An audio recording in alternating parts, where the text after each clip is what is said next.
낭낭님들 안녕하세요. 예.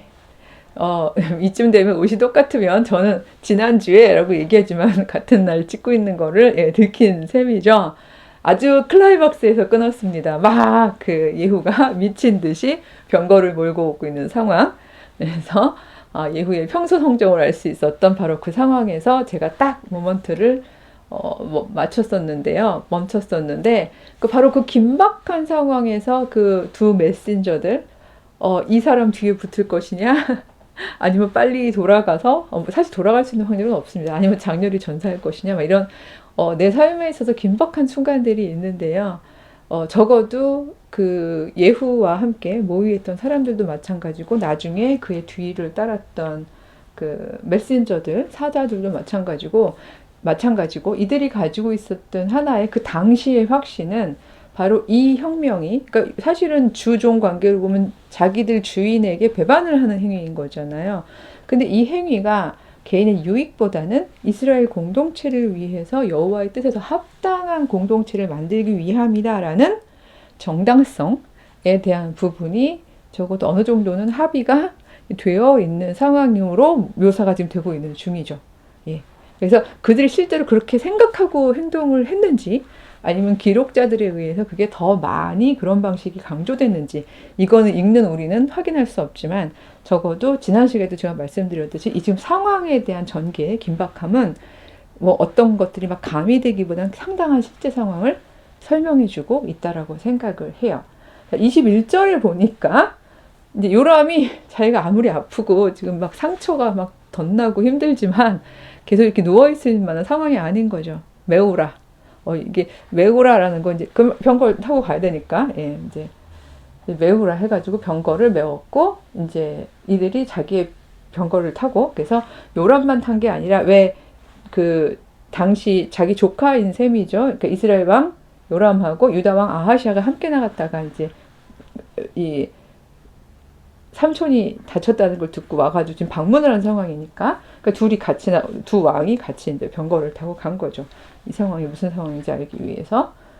그래가지고, 하필 만난 곳이 우리 이제 묵상하는 자에 해당하는 우리 세 번째 사람들이 아이고 저기야 라고 벌써 걱정을 하게 될 장소, 어디에서 만나냐 하면요, 이스라엘 사람 나봇의 토지에서 만났다라고 되어 있습니다. 나봇의 토지 다 아시잖아요. 그곳에서 무슨 일이 있었는지.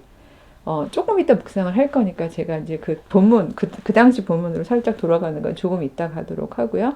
어쨌든 그냥 이 경우는 거기서 만나기 위해서 만난 게 아니라 만나다 보니까 happen to be 거기로 인간들이 볼 때는 이제 그렇게 되는 거고, 여호와의 큰 경륜과 그거를 해석하는 사람들이 후대에 이야기할 때는 이래서 이랬구나 라고 이야기할 수 있는 해석의 여지가 있는 부분이 되겠죠.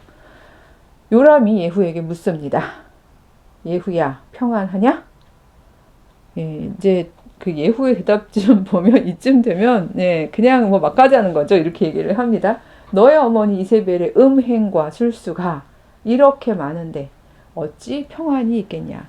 왜 많은 분들이 얘기하시죠. 이스라엘의 샬롬은 전쟁 없음, 그냥 뭐라 해도 태평성대임, 잘 먹고 잘 삶, 이런 뜻이 아니라, 그러니까 이 물리적이고 어떤 육체적인 잘 먹고 잘 삶만을 의미하는 것이 아니라 이 땅의 정의가, 그리고 사랑이, 그 평화가 그 정의와 사랑과 공의와 이런 것들을 토대로 하고서 일어나는 그 전쟁 없음 상태를 샬롬이 담고 있다라고 이야기를 많이들 하시잖아요.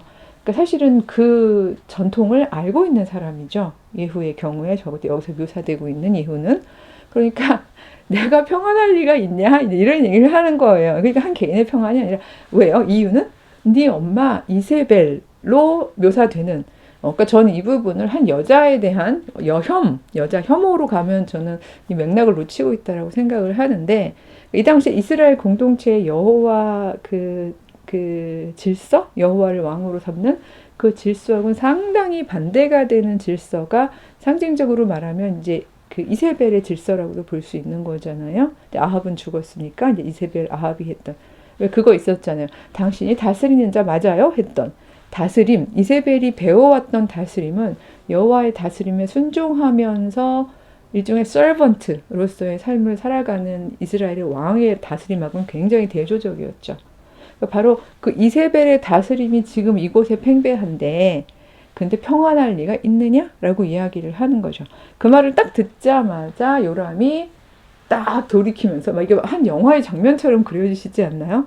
네, 이런 거 네, 사실 좀 재기발랄한 청년들이 영화, 영상 이런 걸로 만들어서 이렇게 약간 좀 재미있게 영상 같은 거 영상물로 만들어서 보내주셔도 괜찮을 것 같긴 해요. 그러니까 제가 막 공약을 하기 뭐한 게 갑자기 딴소리 타임 잠깐 중간에 그러니까 제가 막 그랬잖아요. 우리 유튜브는 100% 수익이 생기면 이걸 모든 것을 청년, 뭐 여성, 평신도들을 위한 삶을 지원하는 데 쓰겠습니다. 뭐 이런 얘기를 해서 저도 막 신났는데 작년 연말에요. 구글에서 당신의 유튜브 수익에 대한 그 평가를 알려드립니다 하고 왔어요. 그래서 제가 막 신이 나가지고 뭔가 뭐 조금이라도 그러니까 왜냐면 있나 싶어서 딱 열어봤더니 1년을 쭉 평가하면서요. 제가 수익을 내려면 그러니까 한 달에 10만 원 정도를 받으려면 그러니까 10만 원 정도를 받기 위한 활동을 하려면 이제 그걸 100%라고 놨을 때 그 100%를 이루기까지 지금까지 한 건 17%만 했다는 거예요. 그러니까 올린 거나 여러분들이 봐주신 거나 그 모든 걸 다 총합을 해도 17%밖에 안 된대요. 그래서 그걸 보고 아, 수익을 낼 수 있는 게 아니구나, 이게. 그래서 사실 저는 꿈이 많았거든요. 근데 그 중에 하나는 여러 지원 사업도 있지만 그 지원 사업 중에 하나가 뭐였냐면 연결이 돼서 얘기하는 건데 이런 거 있잖아요. 너무 재밌겠다. 요거를 하나의 뭐 꽁투화 하든지 뭐 이렇게 인형극으로 하든지 요 장면을 좀 재밌게 묘사해서 아니면 뭐 유년부 이렇게 자료로 만들든지 해서 소형튜브를 보내주시는 분들께는 올리면서 뭐 장학금처럼 이제 한 영상당 얼마를 드려요. 막 이런 걸 공약을 걸려고 했거든요. 근데 유튜브 수익을 내서 그 공약을 걸기엔 예, 정말 한 10년 뒤 그러니까 세워라 내워라 하게 생긴 거죠. 예, 그래서 막 쏟아지면 제가 약간 지금 주저주저 하는 거예요. 그런 게 막 쏟아지면 제가 그걸 공약을 걸면 예, 전 파산하겠죠. 그렇죠. 그렇지만 한번 용기를 가지고 만약에 공약은 안 걸었지만 백 교수가 공약은 안 걸었지만 저 한번 해보겠어요. 그러니까 제가 공짜로 물론 이게 재능 기부 넉넉하신 분들에게는 재능 기부의 장입니다만 전 청년한테는 열정페이를 요청하지 않기 때문에 뭐 장학금이나 어떤 그 학비 보조나 이런 게 필요한 친구들의 경우에 그렇다고 영상 하나 찍고서 저 100만 원 주세요 이러면 그건 안 되는 거죠. 근데 뭐 예를 들어서 돈을 얘기하니까 좀 제가 민망한데 뭐 10만 원이든 20만 원이든 어떻게 특정한 정도의 그러니까 제가 조금 더 열심히 노력해서 이제 한 번 더 예, 더 뭐 진짜 원고도 더 쓰고 좀 더 뛰면 벌 수 있는 돈 정도? 그 선에서 이런 거 재미있게 영상 같은 거 만들어서 올려주시거나 저한테 보내주시거나 하면 네이버 주소 여기 아래 이렇게 다시 한번 달아 놓을게요. 편집자에게 부탁해서. 그러니까 보내주시거나 하면 제가 합당한 저야말로 예, 착취 열정페이가 아닌 합당한 부분을 일단 우선은 제 개인 주머니에서 예, 해보도록 할게요. 한번 시도를 좀 해보셨어도 좋을 것 같아요. 어쨌든 이런 굉장히 드라마틱한 장면이 나오는데 뭔가 하면 이 장면에서 제가 갑자기 이 홍보를 중간에 해버렸네요. 휙 병거 돌리는 거죠. 여기 보면 나오잖아요. 아하시아야. 그러니까 조카한테 하는 말 딱 듣자마자 아하시아야 반역이로다 이렇게 얘기하는 거죠. 이거 평화를 위해서 온 게 아니야. 얼른 튀어 이렇게 되는 거예요. 왜냐하면 지금 자기들은 상황상 전쟁을 맞이할 수 있는 상황이 아니기 때문에 도망가라고 얘기를 하는 거죠. 근데 24절을 보면 예후가 힘을 다하여 활을 당겨 저는 왜 이런 걸 요람의 두 팔 사이를 쏘니 화살이 염통을 꿰뚫고 나와서 그래서 얼기든 병거 가운데서 죽었다라는 부분이 나오는 거죠. 그래서 그냥 정말 순식간에 죽게 되는 거고요. 사실은 요람만 죽은 게 아니라 27절에 보면 유다 왕 아하시아도 자기도 도망을 갔지만 예후가 뒤쫓아 가가지고 또 죽였다고 나와 있어요. 그러니까 졸지에 북왕국 왕과 남왕국 왕을 죽여버린 거죠. 그러니까 이게 정치적으로 보면 양쪽의 왕을 다 죽여버린 게 되고 한 집안으로 보면 그쵸 이 이세벨의 아들과 그쵸 나중에 이제 아달랴도 저희가 보게 될 것 같습니다만 그 아달랴가 이세벨 딸이니까, 그러니까 이 한 집안에서 졸지에 엄마하고 딸이 자기의 아들을 잃어버리는 이런 상황이 되는 거잖아요. 어쨌든 이런 엄청난 비극이 한날에 일어나게 되는 건데, 이것에 대한 그러니까 이게 두 번째 사람들이 이렇게 했는지, 아니면 실제로 이 상황에서 예후가 이렇게 발언을 했는지는 우리가 확인할 길은 없습니다만, 적어도 여기에서는 1차적인 그 상황을 겪는 사람의 그 언행으로, 처리로 그려지고 있는 게 25절 부분인데요. 저는 그 부분을 좀 주목하려고 하는 거고, 이게 약간 수습의 부분일 수 있는 건데, 예후가 그의 장관 빅갈에게 이르되 뭐라고 얘기하냐면요. 그 시체를 가져다가, 요람의 시체예요. 요람의 시체를 가져다가 이스라엘 사람 나봇의 밭에 던지라. 너도 기억하려니와 이전에 너와 내가 함께 타고 그의 아버지 아합을 쫓았을 때에 여호와께서 이같이 그의 일을 예언하셨느니라. 조금 더 길지만 한 번 더 읽어볼게요. 26절입니다. 여호와께서 말씀하시기를 내가 어제 나봇의 피와 그의 아들들의 피를 분명히 보았노라. 여호와께서 또 말씀하시기를 이 토지에서 내게 갚으시리라 하셨으니 그런즉 여호와의 말씀대로 그의 시체를 가져다가 이 밭에 던질지니라 하는지라. 이렇게 되어 있습니다. 두 가지를 짚어보겠습니다. 우선 이 내용 전체를 놓고 봤을 때 이거는 시작부터, 지난주에 봤던 그 시작부터, 지지난주부터 봤군요. 오늘까지 이건 여호와의 카리즈마 지배 정당성을 다 보여주는 구장으로, 열왕기하 9장으로 이루어져 있습니다. 그렇죠? 여기 마지막까지도 이거는 여호와께서 이렇게 하시고자 했던 일들, 너와 내가 목도했던 바로 그 일을 우리가 지금 성취하는 것이다. 개인의 원한, 보복도 아니고 이거는 여호와께서 원하시는 것이다. 라는 부분으로 이 이야기가 그 처리가 되고, 당사자들에서 해석이 되고 있다는 건데요. 그러면 여기 나오지만 우리가 옛날에 아합을 쫓았을 때라고 되어 있습니다만, 예후하고 그의 군대 장관 빗갈은 언제 이 이야기를 들었을까요? 힌트가 나옵니다만 그 부분은 열왕기상 21장에서 우리 그 기억나실 거예요. 여보, 당신이 과연 다스리는 자, 왕은 맞는 거야? 포도원? 당신 줄게. 막 이렇게 하고서 이세벨이 거짓 증인을 세우고, 그 다음에 그 이스라엘의 전통을 교묘하게 악용해가지고 나봇을 죽이고, 여기 그 열왕기하 9장에 보니까 나봇의 아들들의 피까지 얘기하는 거 보니까 집안 전체를 멸살을 시킨 것 같죠. 그러니까 이런 일들이 있었고, 그러고 난 다음에 이제 드디어 나봇의 포도원을 쟁취하고서 남편한테 얘기하잖아요. 그거 우리 거 됐으니까 가서 구경 가자. 그때 보면은요, 거기가 열왕기상 19절이네요. 예, 그러니까 18절 밑에부터 볼게요. 18절 아래서부터 보면 그가 나봇의 포도원을 차지하리로 그리로 내려갔나니, 그 여호와께서 이제 그 엘리야에게 얘기하시면서 했었던 내용인데, 너는 그를 말하여 이르기를 여호와의 말씀이 내가 또 죽이고 또 빼앗았느냐 하고 이야기를 하라고 하죠. 그러면서 이어지는 게 바로 이곳에서 개들이 나봇의 피를 핥은 이곳에서 개들이 너의 피와 너의 몸도 핥을 것이다. 뭐 이런 어떤 끔찍한 예언을 전하라고 이야기를 하는 건데, 이 예언이 여러분 우리가 생각하기에 뭐 이세벨하고 아합만 가고 거기서 엘리야만 짠 나타난 새 사이에서만 이루어진 거라고 볼 수 없는 것이, 당시의 왕의 행렬은 당연히 뭐 주변에 신뢰할 만한 군인들도 함께 다 같이 가는 거잖아요. 그러니까 여기서 아합이나 빗갈 같은 경우에는 그 옆에 있다가 그 광경을 충분히 목도했을 수 있죠. 그렇죠? 그리고 엘리야가 했던 그 이야기를 흘려듣지 않고 새겨들었다면,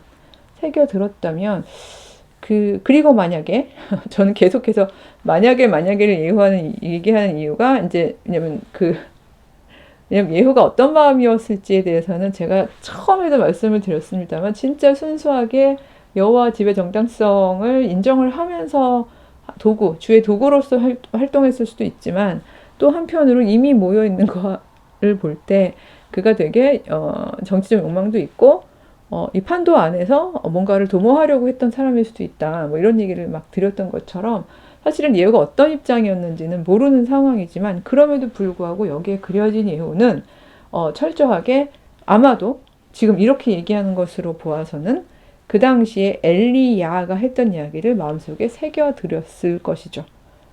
왜 그런 거 있잖아요. 왕이 내가 섬기는 주군이 여호와의 뜻대로 행하지 못하고 있고 이게 너무 불의한 상황이라는 걸 알고 있는데 내가 어떻게 할 수 있는 게 없어서 너무 슬픈 마음으로 따라가고 있는 예후였다면 이제 우리가 그렇게 상상할 때 그때 하나님의 사람이 나와가지고 그런 이야기를 하는 게 하나 한자 한자가 다 박힐 수 있었겠죠. 그렇죠? 그러니까 저는 이런 걸 볼 때도 그런 묵상도 되게 됐었어요. 왜 뭐 우리가 영화나 드라마만이 아니라 우리 인생에 있어서도 물론 내 인생의 주인공은 나입니다만 어떤 공동체도 보면은 이렇게 왜 리더십을 가진 사람들이 있고 약간 주인공 역할을 하는 사람들이 있잖아요.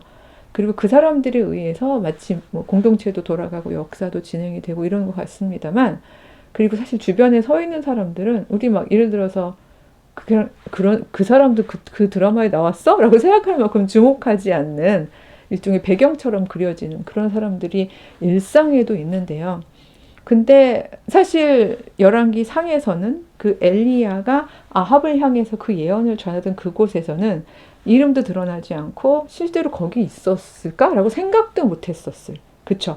그 장소, 그 예언이 이야기 될 때에 있었을 거라고 우리가 미처 생각도 못했을. 그러나 당시에 어떤 사회문화적인 상황을 보자면 충분히 있었을 거야 라고 생각되는 바로 그 예후와 빛깔, 그들이 가지고 있었던 그 마음속에 품었던 당시에 본인들이 당한 건 아니지만 억울함, 분노, 이게 여호와의 공동체야? 뭐 생각했던 이런 모든 것들, 이런 담아져 있던 것들이 이렇게 이 상황에서 이루어질 수 있는 상황에서 이걸 이렇게 자기 해석, 행동에 대한 자기 해석을 할 수 있었던 것, 이런 것들을 보면서 사실은 그 사람들이 이곳에서 결국은 또다시 어떤 한 큰 역사의 주인공이 되는 거잖아요.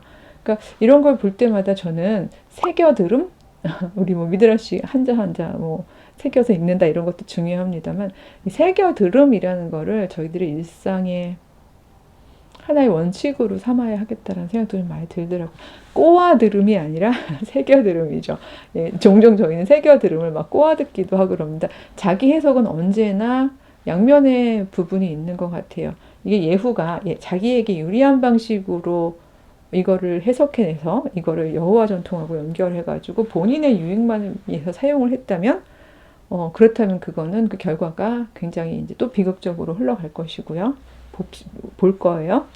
그게 아니라 이렇게 하나씩 하나씩 새겨 들었던 이 내용들이 하나님 안에서 여호와께서 정말 이집트를 탈출하면서까지 이루고자 원하셨던 대안적 질서, 그 질서를 계속해서 이스라엘 공동체에 체현하시고자 하는 그 여호와의 뜻, 그 뜻에 우리는 부합되는가, 우리는 그 뜻에 그러니까 합하여 있는가, 이걸 계속 물으면서 행동하는 자가 그 주변에서 벌어지고 있는 것들, 언행을 하나씩 하나씩 다 내 마음에 새겼다가 그때 내가 무언가를 할 수 있을 때, 힘도 있고 상황이 되고 그랬을 때에 그 여호와께서 이루고자 하셨던 그 뜻을 내가 행하는 것, 이건 굉장히 다른 부분이 있다는 거죠. 이 부분에서 제가 드리고 싶은 이야기는 다른 것보다 우리 늘 그러시잖아요.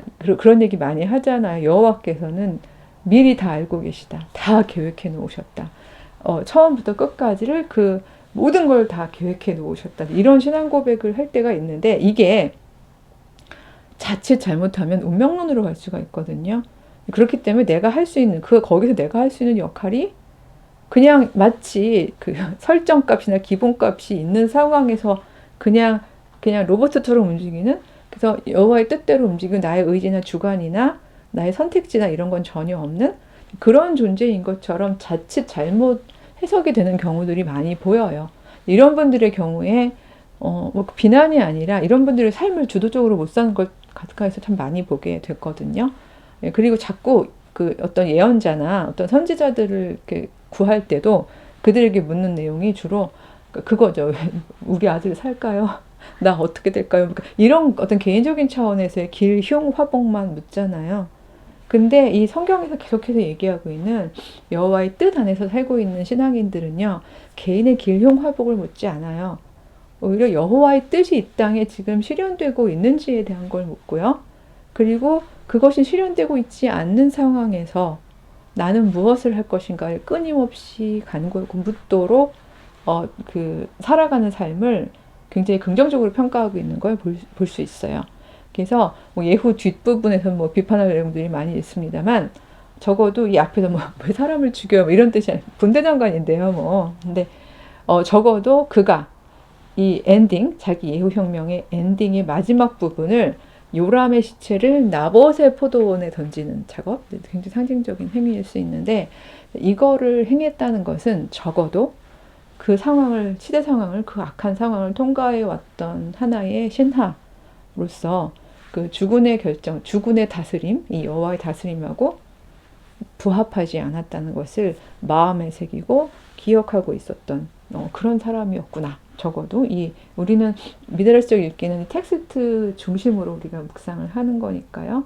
그래서 그런 내용들을 우리가 파악하고 마음속에 간직할 때 하루하루 우리가 살아가는 동안 새기고 기억하고 간직하되 조바심은 갖지 않는, 왜냐면 언젠가 나의 때는 올 것이고, 그리고 그 나의 때라는 것이 내가 높아지는 때가 아니라, 그렇죠? 내가 그래서 주인공이 되어라는 말은 조심스럽습니다만 내가 뭐 주도권을 가지고 아니면 바꿀 수 있는 힘을 가지고 여호와의 뜻에 부합하는 행동을 할 수 있는 그런 모먼트가 전 올 거라고 생각을 해요. 그래서 이 예후혁명을 묵상함에 있어서 저희가 너무 단편적으로 여기를 따르는 게 옳았나? 예후가 옳았나? 이런 어떤 양자택일의 문제가 아니라 이 전체의 큰 역사의 흐름과 판이 공동체의 질서가 여호와의 뜻에 부합하는가, 이 부분을 저희들도 뭐 옆에 있는 주변인 1, 2, 3 어떤 배치가 되었든 그거를 파악할 수 있는 그런 주체적인 신앙인이 되는 것으로, 그게 더 중요하고 필요하겠다라는 것을 묵상하는 것으로 맞춰봤으면 좋겠다라는 생각이 듭니다. 다음 주에는요, 글쎄, 제가 아마도 이세벨은 한 번을 이렇게 몰아서 했기 때문에 또다시 하게 될 것 같지는 않지만, 그래도 이세벨과 아달리아는 이 당시에 굉장히, 주목할 만한 여인들이거든요. 그래서 약간 엄마와 딸 부분으로 한번 묵상을 해보도록 하겠습니다. 네.